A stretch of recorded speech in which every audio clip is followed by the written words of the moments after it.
નમસ્કાર વિદ્યાર્થી મિત્રો, સ્વાગત છે તમારું YouTube channel live for education. વિદ્યાર્થી મિત્રો, આજે આપણે વાત કરવાના છીએ જે તમારા વિકાસલક્ષી અસાઇનમેન્ટ છે, જે પરીક્ષાલક્ષી અસાઇનમેન્ટ છે, ગાલા અસાઇનમેન્ટ નવનીત. આજે આપણે એની વાત કરવાના છે. ધોરણ 9 પ્રકરણ 1 વિભાગ 1થી સ્ટાર્ટ કરીએ. ચાલો સ્ટાર્ટ કરીએ ક્વેશ્ચન નંબર 1થી. તમને 1 બાય 1 આખા જેટલા પણ વિકાસલક્ષી અસાઇનમેન્ટમાં તમને સમ આપેલા છે એ આપણે આજે સોલ્વ કરવાના છે. ચલો ચેપ્ટર વાઇઝ હું તમને રોજ સોલ્યુશન કરાવીશ. તો વિદ્યાર્થી મિત્રો, ચેનલ પર નવા હોય, ફર્સ્ટ ટાઈમ વિઝિટ કરો છો તો ચેનલને લાઇક, શેર અને સબસ્ક્રાઈબ કરી દો. નોટિફિકેશન બેલ આઇકન જરૂરથી પ્રેસ કરો જેથી કરીને બધી જ અપડેટ પહેલાં તમને મળી રહે. તો અહીંયા પહેલો સમ આપેલો છે કે 1/3 બરાબર 0.33 છે અને જ્યારે 3/4 જોઈએ તો 0.75 છે. ઓકે, તો ત્રણેય સંખ્યા છે એ અસમય સંખ્યા છે.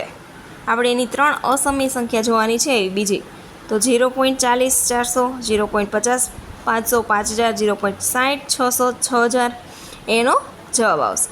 આગળ દાખલો સોલ્વ કરીએ. બીજો ક્વેશ્ચન તમારો છે વિદ્યાર્થી મિત્રો. આઈ હોપ તમારી પાસે અસાઇનમેન્ટ હશે તો અસાઇનમેન્ટમાંથી તમે ત્યાંથી ક્વેશ્ચન જોઈને અહીંયા આપણે સોલ્યુશન કરવાના છીએ.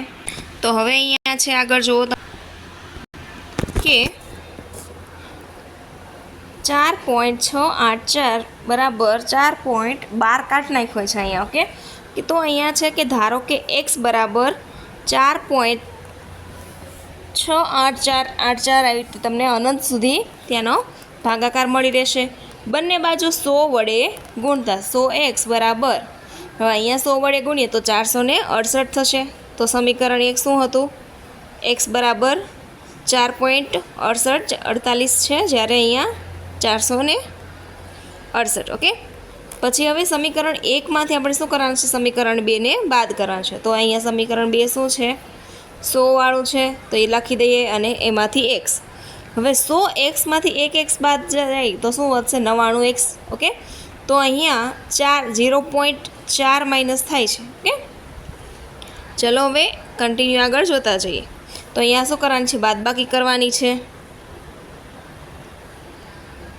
હવે નીચે જોઈએ 99x બરાબર 463.8. હવે x અહીંયા 99 છે, શું છે? ગુણાકારમાં છે, સામે જશે તો ભાગાકારમાં જતું રહેશે. કે તો 463 ભાગ્યા 8.8 ભાગ્યા 99. હવે અહીંયા જુઓ, ચલો તો અહીંયા પોઈન્ટ હટાવવા માટે શું કરવું પડે? નીચે પણ 10 વડે ગુણાકાર કરવો પડે. તો નીચે 10 વડે ગુણાકાર કરીએ તો ચલો છેદ ઉડાડતા આપણે જવાબ શું મળશે? તો કે અહીંયા આપણે જવાબ મળશે x બરાબર 773 ભાગ્યા 165. ઓકે, હવે આગળ ક્વેશ્ચન નંબર 3. સમ નંબર 3 જોઈએ. વિદ્યાર્થી મિત્રો, આઈ હોપ તમને સોલ્યુશન કરવાની ખૂબ જ મજા આવે છે. તો ચેનલ પર નવા હોય તો ચેનલને લાઇક, શેર અને સબસ્ક્રાઈબ કરી રાખો.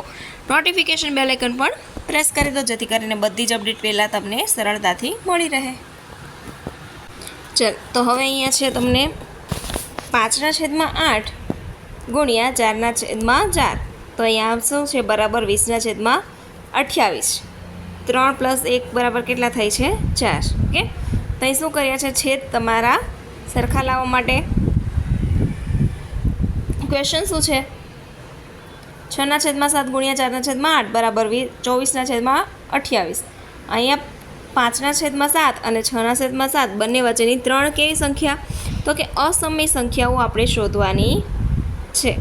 તો આ 3 સંખ્યાઓ કેવી છે? અસમય સંખ્યાઓ છે.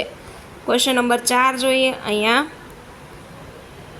0.p(x) 134 ને PQ સ્વરૂપમાં દર્શાવવાનું છે.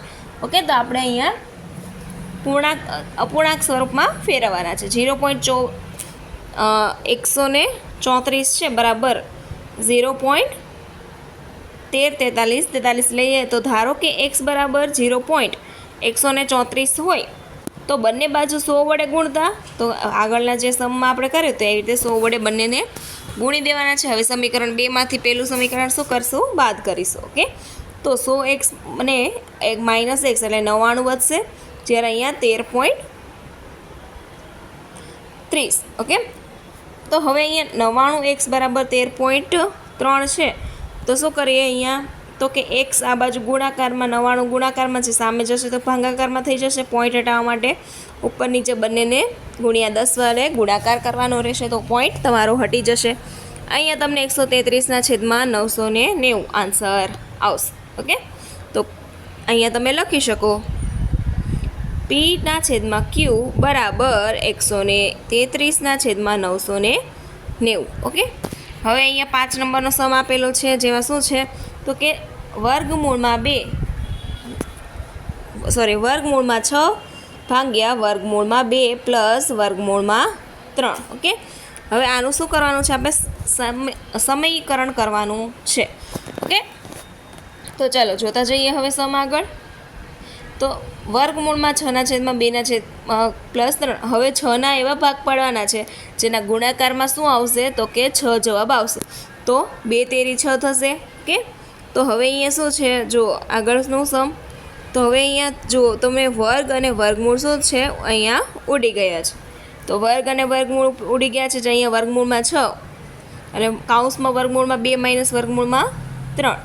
તો હવે અહીંયા આગળ જોઈએ તો વર્ગમૂળમાં 12, 6નો વર્ગ, જ્યારે અહીંયા 3નો વર્ગ 18. ઓકે, અને અહીંયા 2 માઇનસ 3, કારણ કે વર્ગ અને વર્ગમૂળ શું કરી દીધા, આપણે ઉડાડી દીધા છે. ઓકે, તો હવે જેટલા ઉડે એટલા પહેલાં શું કરવાનું, ઉડાડી દેવાના. 12 છે તો 4 તેરી 12, 9 દુ 18 માઇનસ 1 જવાબ આવશે.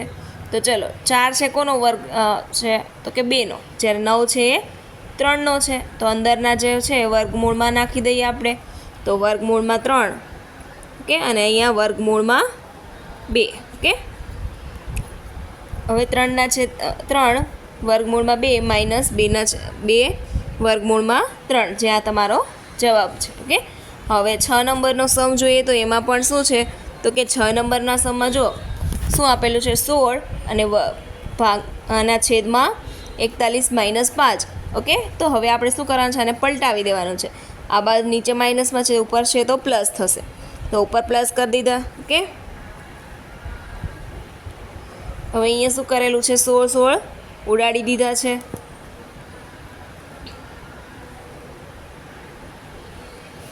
હવે અહીંયા શું કરે, ચલો હવે નીચે જોઈએ. કોમન નીકળે છે, 16 ગુણ્યાકાર છે 41 + 5. હવે અહીંયા પણ વર્ગ અને વર્ગમૂળ શું કરશે, ઉડાડી દેશે.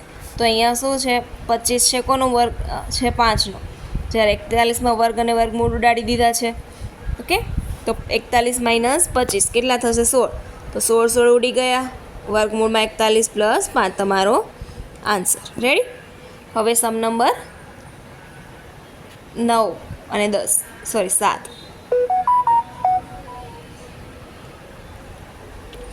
અહીંયા સાદું રૂપ આપવો છે 625 - 1/2 -1/2 ઘાત છે અને આખાનો વર્ગ. હવે સાદું રૂપ તરીકે અહીંયા તમે જોઈએ. ઓકે, તો પહેલાં તો 4 છે, 4ના આપણે શું કરવાનું છે, 2 × 2. તો આ બંને વર્ગ, તો આમાં શું છે, વર્ગ અંશનો અંશ છેદમાં શું થાય, ઉડે. તો અહીંયા 2 અને અહીંયા 2 બંને શું કરી દીધા, ઉડાડી દીધા. રેડી. તો ચલો હવે શોર્ટ થઈ ગયું. 625 છે કોનો વર્ગ છે તો કે 25નો વર્ગ છે, અને 1/4. હવે 1/4 કેમ, તો કારણ કે અહીંયા શું કરેલ છે, બંને વર્ગનો સરવાળો 1/4 બરાબર 625. હવે 25નો વર્ગ બરાબર 625 છે. તો અહીંયા 5 છે એને શું કરેલા છે તો કે 5ની કેટલી ઘાત હતી, 4 ઘાત હતી. તો અહીંયા 1/4 જે બાહ્ય ઘાત હતી એને શું કરી દીધી, ઉડાડી દીધી. તો તમારો આન્સર કેટલો મળ્યો, 5. રેડી. હવે સાદું રૂપ આપો. 8 નંબરનો સમ છે, એનું સોલ્યુશન જોઈએ અહીંયા.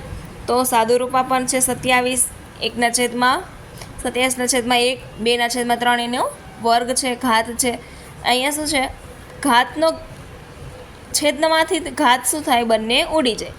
27 છે એ કોની વર્ગ છે, 3નો. ઓકે, તો 3 ઉડી ગયા. શું વધ્યું, 2 અને અહીંયા 3. તો 3નો વર્ગ કેટલો થાય, 9. હવે આ 9 નંબરનો સમ છે, સાદું રૂપનો સરવાળો કરવાનો છે. ઓકે, તો અહીંયા લખેલું છે સરવાળો કરો. ચલો જોઈએ સરવાળો. પહેલાં આ પદ અને આ પદ બંનેનો સરવાળો કરી દીધો છે. ચલો કોમન હોય એ પહેલાં તો આપણે પ્લસ કરીએ, એક સાઈડ કરી નાખીએ બધા પ્લસ કે ગ્રામમાં ગોઠવીએ તો અહીંયા 2 ને ગોઠવી દીધા છે. હવે તમારો અહીંયા આન્સર શું છે? 3 વર્ગમાં 2 પ્લસ 2 વર્ગમાં 3 આ તમારો ફાઇનલ આન્સર થશે. ઓકે, હવે 10 નંબરનો ક્વેશ્ચન ઉપર છે. તો વિદ્યાર્થી મિત્રો તમને આવી જ રીતે બધા સોલ્યુશન લેખિતમાં કરાવીશ. તો ચેનલ પર નવા હોય તો ચેનલને લાઇક શેર અને સબસ્ક્રાઈબ કરી દો, નોટિફિકેશન બેલ આઇકન પ્રેસ કરી દો. હવે a+b² આ સૂત્ર અહીંયા તમને બહુપદીનું દ્વિચલ સમીકરણનું બહાર પાડવામાં આવે છે. તો અહીંયા શું છે? a² તો a કોણ છે? 3, તો એનો વર્ગ કરેલો છે ગુણાકાર, અને અહીંયા b². ચાલો હવે આપણે ઉડાડી દઈએ, પહેલાં ઉડતા હોય એટલા. તો પહેલાં તો બંને શું છે? અહીંયા તો વર્ગ અને વર્ગમૂળ ઉડી જશે. ચલો એ બંને કમ્પ્લીટ. અને અહીંયા 3 × 7 તો 7 તેરી 21, રાઈટ. હવે 3 અને 7નો સરવાળો કરી દઈએ તો શું આવે? જવાબ તમારો 10 આવે છે. તો જવાબ તમારો કેટલો આવશે? 10 અને 2 વર્ગમૂળમાં 21. આ તમારો ફાઇનલ આન્સર. વિદ્યાર્થી મિત્રો, આ તમારા ધોરણ એટલે કે સ્ટાન્ડર્ડ 9 વિકાસ પરીક્ષાલક્ષી અસાઇનમેન્ટનું આપણું પહેલું વિભાગ બી અને પ્રકરણ પહેલાંનું સોલ્યુશન જોયું. આવી રીતે બધા જ વિડીયોને જોવા માટે ચેનલને લાઇક શેર અને સબસ્ક્રાઈબ કરી દો. નોટિફિકેશન બેલ આઇકન જરૂરથી પ્રેસ કરો જેથી કરીને બધી જ અપડેટ પહેલાં મળી રહે. વિદ્યાર્થી મિત્રો, આ સિવાય હું તમને લેખિતમાં બધા જ અહીંયા સોલ્યુશન આપેલા છે. આ બધા સોલ્યુશન કરવા માટે મારી ચેનલને કમ્પ્લીટ સબસ્ક્રાઈબ કરીને નોટિફિકેશન બેલ આઇકન પણ પ્રેસ કરી દો, જ્યાં તમને બધું સોલ્યુશન હું લેખિતમાં કરાવવાની છું. ઓકે.